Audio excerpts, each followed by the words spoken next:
The Olympians versus the Titans. Zeus versus Typhon. The lineage of the gods. How did Zeus become king of the gods? All of that and more is found in Hesiod's Theogony, and we're going to talk about that today.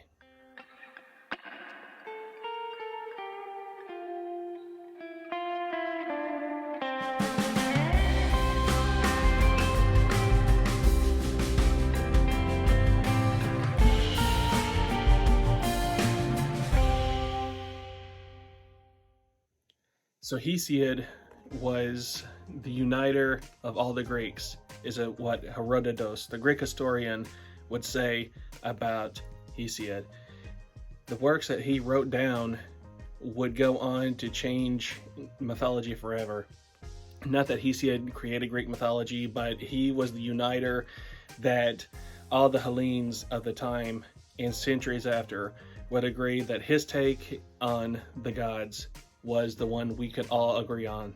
And that was, again, by Herodotus to say it united, spiritually at least, all of the Hellenes. And that's a lot to say when you're talking about one person. And in Theogony, or the Theogony, is the genealogy of the gods. So it talks about the origin of the cosmos and the universe. The story we've heard before about how chaos was at the beginning, and from chaos came dark night and darkness and so forth, and then came the gods proceeding from that. And he goes into very much detail in the work he created in retelling the story of how everything came to be. He speaks on gods that you've heard of and gods that you didn't even know existed. But the really interesting stuff that you would find probably is the genealogy of that, eventually the lineage of Zeus, we can say. Some of the biggest myths we've heard of in our life come from this work, such as the Battle of the Titans and the Olympians. Why did that start and how did it end? I mean, we all know how it ended, but I don't think we really understood the scope of that battle, of what it did to the actual planet, and who was involved and what was involved. All those questions are answered, even how Zeus became king of the gods. We always assumed that it was because he overthrew Kronos, but it could be there's a little more to it than just saying, well, he knocked off his dad off the throne, so now he's the king. It goes into more detail about the story behind how he was, for lack of a better term, decided to be the king of the gods. And again, it talks about the story of Typhon and a lot of interesting stories, and even the story of the fate of Prometheus and how Heracles rescued him. So Prometheus is no longer chained and being devoured by an eagle every night, by, eagle eating his liver.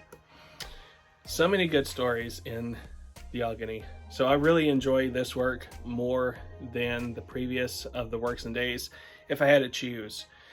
Because someone asked me, so what do I like so far that I have read? I would definitely recommend Theogony, and I can see how it changed the way people thought. And in particular, it's going to change the way you think. What I got out of it is it goes into detail about the goddess Hecate, where, not to pick on anybody, but Wiccans and Pagans, and if you come from that spirituality or if you know anything about it, they focus heavily on her being the goddess of witchcraft.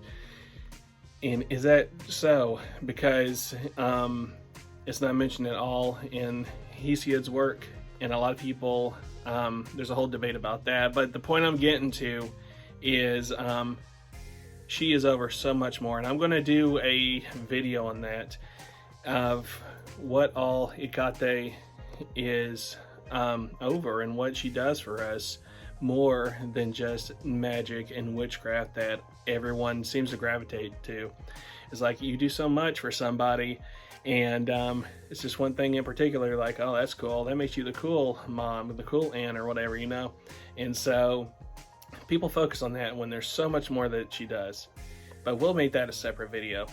But definitely, I was really entertained by Theogony, where we get a lot of our myths, and I learned a lot, more than anything, more than entertainment, because myth is meant to be entertaining and teach lessons, and definitely this work did both.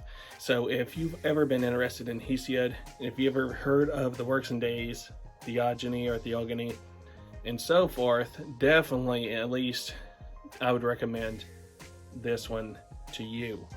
And I hope you guys enjoyed this video and the reading I've been doing of both works, and especially of this one. And check it out for yourself, and I think it will change your perspective on certain gods and goddesses. And I'll see you later, guys. Bye.